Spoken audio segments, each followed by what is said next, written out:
It's June 20th, 1756, and another remarkable event is about to be uncovered by Arion, Rebecca, and Olly, the Retrospectors. Figure to yourself, my friend, if possible, the situation of 146 wretches crammed together in a cubicle of about 18 feet in a close, sultry night in Bengal. This was how the East India Company's John Zephaniah Holwell described the Black Hole of Calcutta, a tiny prison in pre-colonial India into which scores of people were reportedly stuffed today in history in 1756. A story whose horrors seem almost conveniently calibrated to become a patriotic rallying point to justify the rise of the British Raj.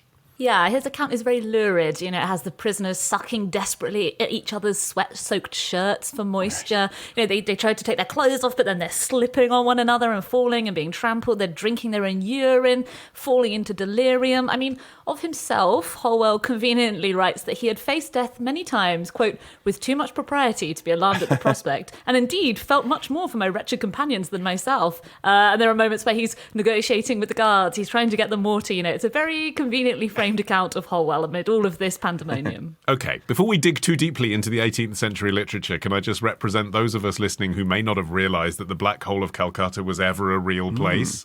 If you look it up in the Cambridge Dictionary, it is still listed as, quote, an unpleasantly full and hot room. Sample quotation given. One guest at the crowded reception was heard to mutter, "It's like the Black Hole of Calcutta in here."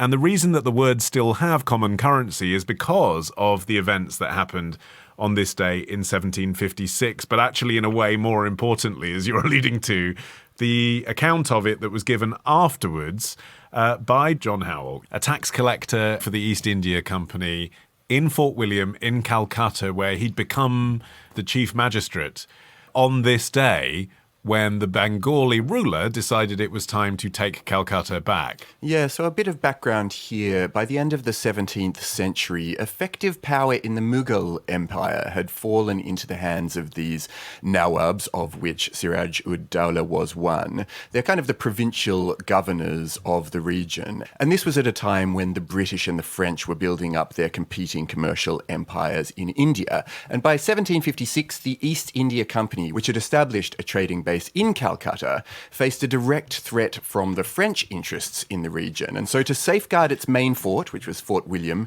the company decided basically to strengthen its defences. So this enraged Siraj-ud-Dawla, who was the local Nawab, and he gathered a large force that consisted of 50,000 troops, as well as 50 cannons and 500 elephants, and marched towards Fort William. Yeah, he was rightly enraged. You know, this is before the British Raj. You know, there was no British Empire in India. Technically, the East India Company and the French East India Company operated under the benevolence of local rulers, although in practice they frequently overstepped their boundaries. And that was the case here as well. You know, the East India Company had been building up Fort William and they had been ordered by Dawla to stop, and they just ignored him. Well, they certainly were guilty of mission creep, weren't they? I mean, you know, the East India Company was a company. They were founded during the rule of Queen Elizabeth I. They were designed to enrich Britain by trade with India. And over time, they started commanding private armies. They started developing huge influence and power. They started building factories and trading posts and running the place. You can understand why, if you're from that part of India, this thing that was supposedly supposed to be a mutual relationship to begin with has ended up lording over you is not going to be something you're going to be particularly pleased about. Yes, but still, Fort William was in this really dilapidated state. On the day that Dawla was coming in their direction, their gunpowder was completely damp, rendering their mortars entirely unusable. And Holwell, you know, he was much more taxman than he was military general, and he only had 170 soldiers at his disposal. And really, you know, this battle occurred, but he was compelled to surrender very quickly on the afternoon of June the 20th. Yeah, and his everlasting disgust, the governor of the fort and many of the other East India Company officials fled the advancing forces, leaving behind this skeleton garrison of a couple of hundred people, you know, about 160 British soldiers, and then a couple of hundred more random militiamen and volunteers. And then, according to his account, those who hadn't fled or been evacuated were rounded up and put into what became known as the Black Hole of Calcutta, which was a dungeon basically, that measured roughly 14 by 18 feet. I mean, it is small. It would have been unpleasant. It actually, I presume, would have been put in by the British based on the kind of thing that you actually see in the Hertfordshire village where I live. We have a little cell that's on the village pond here, which says "Be sober" above it. And it was a cell where you chuck in miscreants for alcoholic misdemeanors overnight until the police get there the next morning to arrest them. It's where you throw drunk people in for misbehaviour. That's presumably what this cell was designed for. A slap on the wrists, not for permanent captivity, not for large numbers of people. But according to Holwell's account, far too many people were crammed in there. Yeah, so the number that he said was 146 British prisoners who were stuffed into this tiny little hole. But later historians have picked up on exactly what you were saying, Rebecca, which is that he was over-egging it to make himself and his tale look a bit more grand and a bit more outrageous. Look, it wouldn't have been pleasant. You know, these are nights when it's going to be 40 degrees Celsius and, you know, very thick with humidity.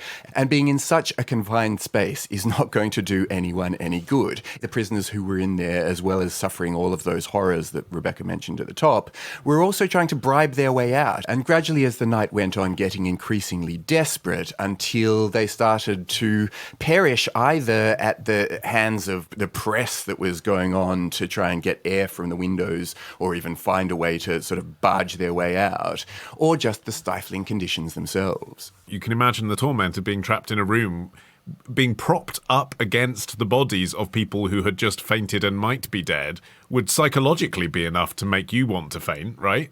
And then, of course, you've got to remember what they're wearing. Like, you kind of think, oh, it's India, so they were wearing linens or something, but they weren't. They were wearing tricorn hats and military gear, you know? And of course, taken at Holwell's word, it is a really grotesque account. But his account has been called into question by later generations of historians, particularly Indian scholars. I mean, one of these, a guy called Saeed Amin Ahmad, wrote in 1935, Mr. Holwell was undoubtedly a man of talent, and had he taken to fiction writing as a profession, he would have shone as one of the luminaries of 18th century England.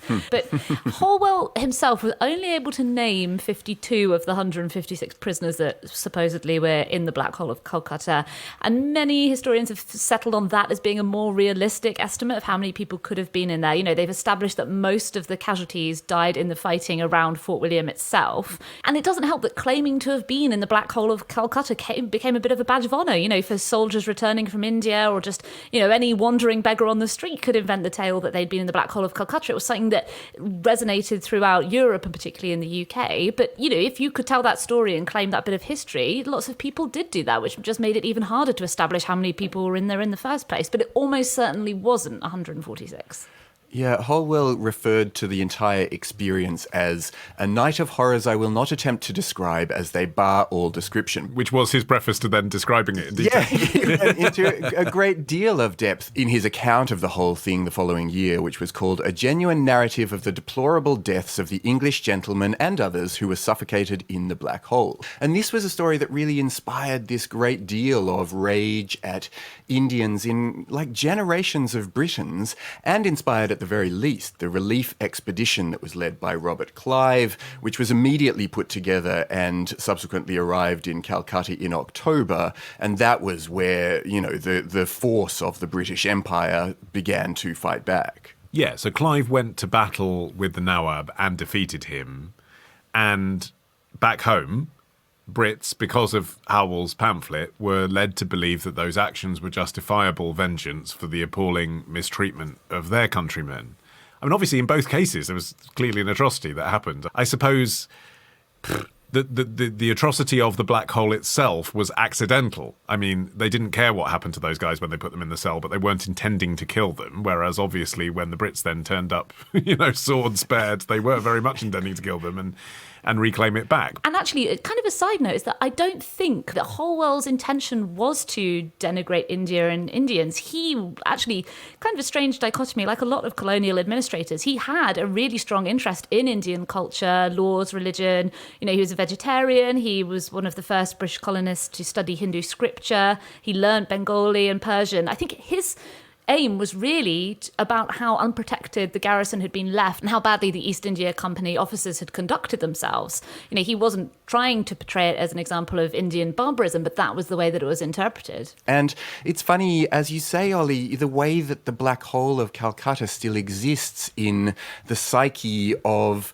It's almost like a punchline in jokes. It's just become this sort of shorthand for saying either something's very grim or this is overcrowded, and that in itself is a curious upshot of this moment. I think it really says something as well about the colonialist mindset that 250 years later, we're still talking about an incident where probably a couple of dozen people died accidentally in an overcrowded cell. Whereas you can imagine that lots of languages in the world, if they had an idiom for every British atrocity, would be littered with rich idioms. Tomorrow. For 1,000 years, let the Chinese tremble at the approach of a German. Ditch the ads and get a Sunday episode when you join Club Retrospectors. Patreon.com/Retrospectors.